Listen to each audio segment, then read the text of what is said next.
নমস্কার বন্ধুরা, আজ আমরা একটা গুরুত্বপূর্ণ আলোচনা করব।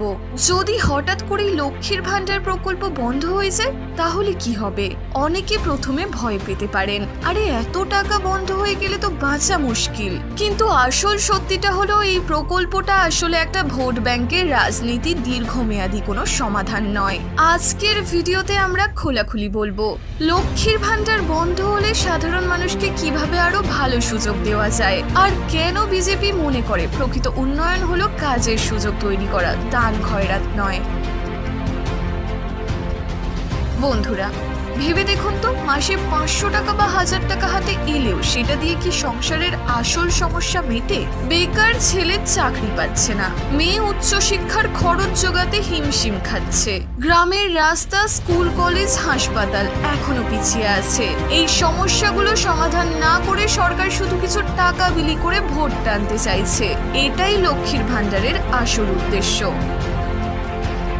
অনেকে জানেন না এই টাকা কোথা থেকে আসে।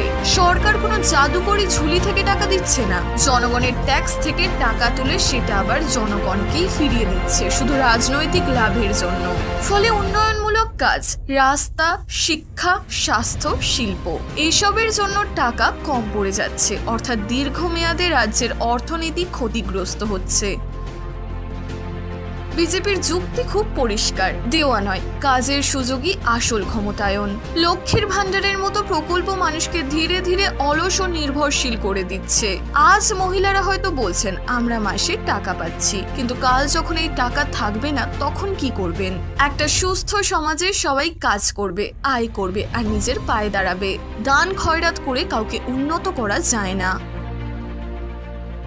ধরা যাক প্রকল্পটা হঠাৎ বন্ধ হয়ে গেল, প্রথমে কিছুটা ধাক্কা লাগবে, এটাই স্বাভাবিক। কিন্তু বিজেপি মনে করে এটা আসলে মানুষের জন্য একটা সুযোগ, যাতে তারা প্রকৃত উন্নয়নের দিকে মন দেবে।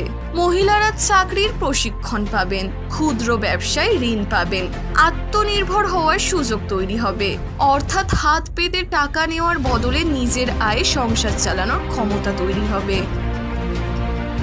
লক্ষ্মীর ভান্ডার মহিলাদের হাতে নগদ টাকা দিলেও সেটা সাময়িক স্বস্তি। বিজেপি কি বলছে? আমরা চাই মহিলাদের জন্য স্থায়ী আয় ও সম্মান, যেমন প্রতিটি মহিলাকে স্কিল ডেভেলপমেন্ট ট্রেনিং দেওয়া, ক্ষুদ্র ব্যবসার জন্য বিনা জামানতে ঋণ, মহিলা স্বনির্ভর গোষ্ঠীকে আরো শক্তিশালী করা। এইভাবে মহিলারা কেবল 500 বা 1000 টাকার জন্য নির্ভরশীল থাকবেন না, বরং মাসে 5000 থেকে 10,000 টাকা উপার্জন করতে পারবেন। বন্ধুরা, রাজ্যের উন্নতি তখনই সম্ভব যখন সরকার শিল্পে জোর দেয়। বিজেপির লক্ষ্য হলো বড় বড় কোম্পানি আনা, ফ্যাক্টরি খোলা, নতুন চাকরির সুযোগ তৈরি করা। যখন চাকরির সুযোগ বাড়বে তখন কারো আর দাতব্য প্রকল্পের টাকার জন্য লাইনে দাঁড়াতে হবে না। চলুন একটা গল্প বলি। সুলেখা নামের এক মহিলা আছেন, নদিয়ার এক গ্রামে থাকেন। তিনি মাসে 500 টাকা পান লক্ষ্মীর ভান্ডার থেকে। কিন্তু হঠাৎ যদি সেটা বন্ধ হয়ে যায়, প্রথমে তিনি সমস্যায় পড়বেন। কিন্তু যদি সরকার তাকে সেলাই প্রশিক্ষণ ও একটা মেশিন দেয়, তাহলে তিনি মাসে 500 নয় 5000 টাকা আয় করতে পারবেন। এটাই বিজেপির স্বপ্ন, ভিক্ষা নয়, কর্মসংস্থান। তৃণমূল কংগ্রেস মনে করে এই ধরনের প্রকল্প দিয়ে ভোট টানা যায়, কিন্তু বিজেপি বলছে ভোটাররা আজ আর এত সহজে প্রতারিত হন না। মানুষ এখন বলছে সাময়িক টাকা দিয়ে বাঁচানো যায় না, প্রকৃত উন্নয়ন দরকার, চাকরি, শিক্ষা, স্বাস্থ্য, শিল্প। যদি লক্ষ্মীর ভান্ডার বন্ধ হয় আর তার জায়গায় চাকরি ও ব্যবসার সুযোগ বাড়ানো হয়, তাহলে পরিবারে অর্থনৈতিক স্বাধীনতা আসবে, মহিলারা পুরুষদের ওপর নির্ভরশীল থাকবেন না, সমাজ আরো শক্তিশালী হবে, অর্থাৎ ভবিষ্যৎ প্রজন্ম উপকৃত হবে।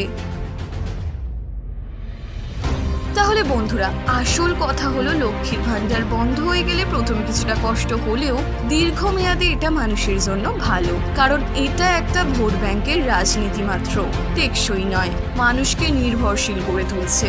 বিজেপি বিশ্বাস করে দান নয়, কাজের সুযোগই আসল উন্নয়ন, মানুষকে আত্মনির্ভর করে তোলা, এটাই প্রকৃত ক্ষমতায়ন। তাহলে আপনার মত কি? আপনি কি চান মাসে 500 টাকার দয়া, নাকি চান নিজের পায়ে দাঁড়িয়ে মাসে 5000 টাকা আয়? আপনাদের মূল্যবান মতামত আমাকে কমেন্টে জানাতে ভুলবেন না।